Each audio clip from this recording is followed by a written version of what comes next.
चलिए ध्यान दीजिए, नेक्स्ट क्वेश्चन की तरफ हम लोग देखेंगे। बुआ कहता है कि एक बिल्डिंग है जो 60 मीटर हाई है। जैसे कहेगा वैसे फिगर बनाने हैं। एक 60 मीटर हाई बिल्डिंग है, ठीक है। इसका हाइट कितना है? 60 मीटर। यहां से कहता है कि द एंगल ऑफ डिप्रेशन, यानी नीचे देख रहा है। एंगल ऑफ डिप्रेशन का मतलब क्या होता है बुआ? नीचे देख रहा है ना। Top and bottom of the tower, यानी एक टावर भी है इसके सामने।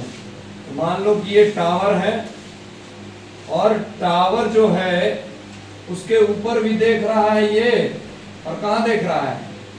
नीचे भी, दोनों जगह देख रहा है। यानी यहां भी देख रहा है और कहां देख रहा है? यहां भी देख रहा है।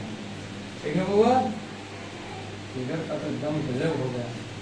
चल, एक बार यहां भी देख रहा है और यहां भी देख रहा है, दोनों जगह देख रहा है। तो कहता है कि जो एंगल बनता है वो ये आपका हो गया ना, यहां से साइट ऑफ विजन आपका ये है और ये है।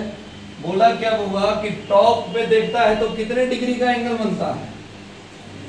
30 डिग्री का। और जब बॉटम पे देखता है तो कितने डिग्री का एंगल बनता है?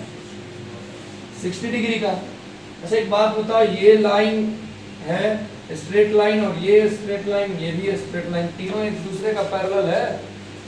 ऐसा ही होता है, ठीक है। क्योंकि यहाँ पे अगर ग्राउंड लेंगे तो ऊपर भी जब हम लोग परपेंडिकुलर ड्रॉ करेंगे तो वो दोनों एक दूसरे का क्या होगा? पैरेलल होगा। तो देखो तो होगा ये पैरेलल और ये पैरेलल और ये बीच में ट्रांसवर्सल, तो अल्टरनेट इंटीरियर एंगल से 30 डिग्री हो जाएगा।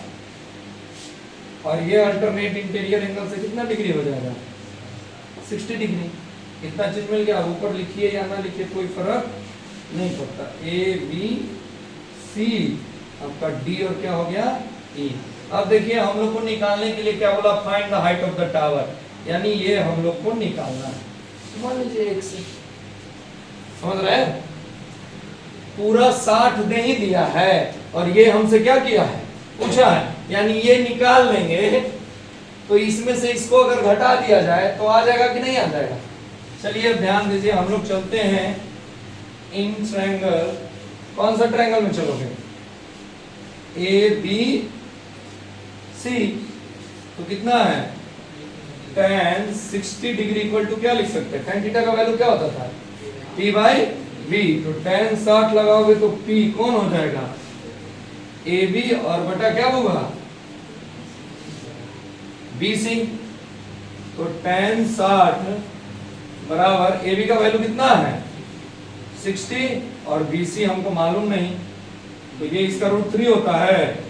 √3 बी सी इक्वल टू कितना हो जाएगा? तो B C equal to 60 upon √3 तो इंटू √3 अपॉन, रेशनलाइजेशन कर देंगे तो कितना आ जाएगा? 60 √3 अपॉन क्या होगा? √3। √3 से √3 कैंसिल हो जाएगा। अरे सॉरी 3 हो जाएगा ना, 3। तो ये कितना हो जाएगा? 20। यानी कितना आ गया आपका? 20√3। ये हमारा क्या आ गया?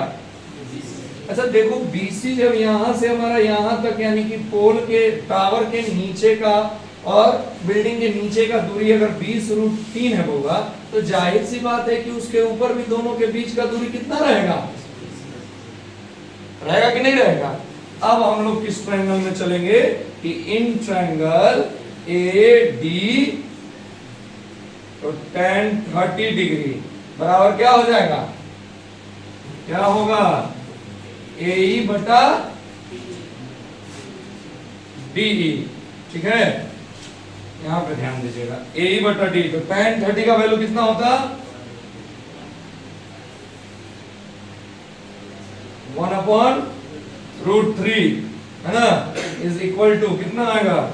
ए ई का वैल्यू तो मालूम नहीं, हमको निकालना है। ए ई अपॉन क्या है बताइए? डी का वैल्यू 20√3। √3 से √3 क्या हो गया? कैंसिल हो गया। ए ई बराबर कितना आ गया? 20। देखो बुआ, हमको यहां से यहां तक का दूरी 20 मालूम है, टोटल 60 है, तो ये कितना होगा?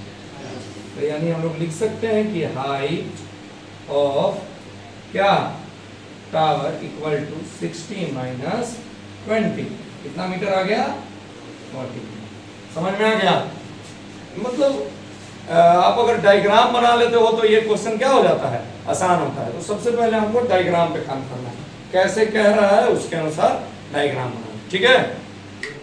चलिए देखिए नेक्स्ट क्वेश्चन है, कहता है कि a man on the deck of ship, कोई समुद्री जहाज है उसके ऊपर खड़ा है, ठीक है, जो कि 14 मीटर एबव है ग्राउंड से, ठीक है, और वह एक टॉप ऑफ क्लिफ पे देखता है, यानी कि समुद्र में एक क्लिफ है।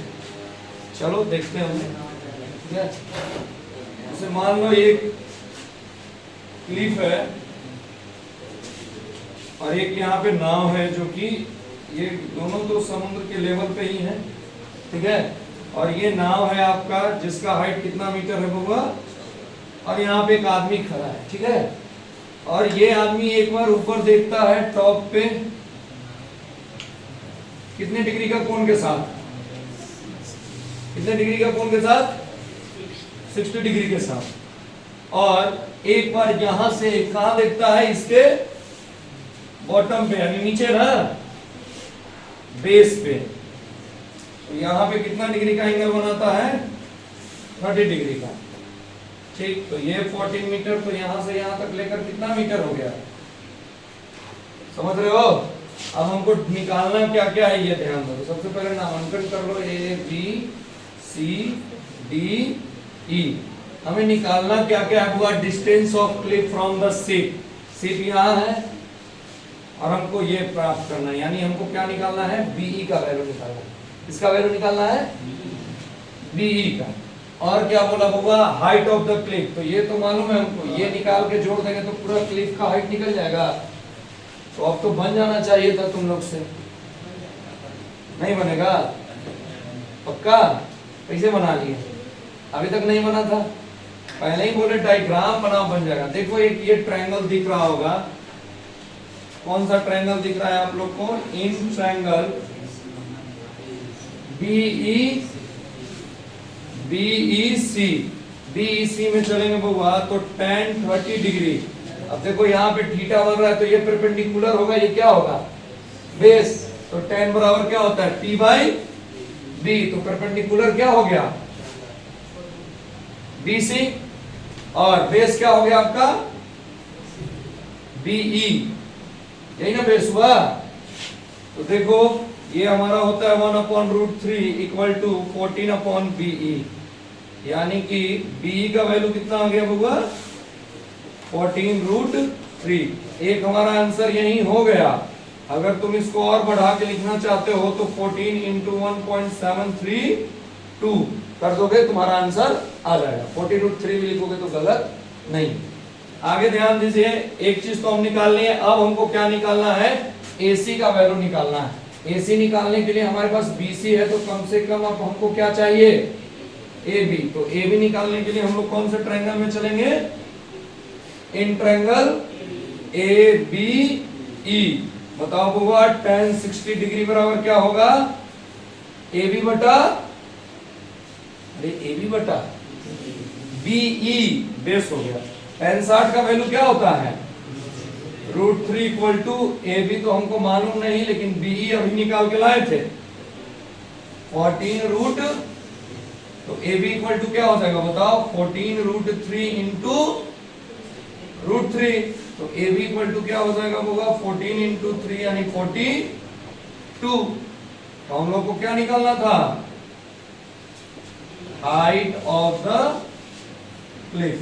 तो हाइट ऑफ द क्लिफ क्या है, AC है ना, अरे AC है ना, तो क्या होगा AB प्लस BC। तो AB का वैल्यू कितना निकल के लाए, 42 और प्लस 14 कितना हो जाएगा, 56 मीटर आंसर, ठीक है। और एक हमारा यहाँ पे आंसर हो गया। B क्या था, distance of ship from the cliff, या distance of cliff from the ship, यानी दोनों के बीच का डिस्टेंस था।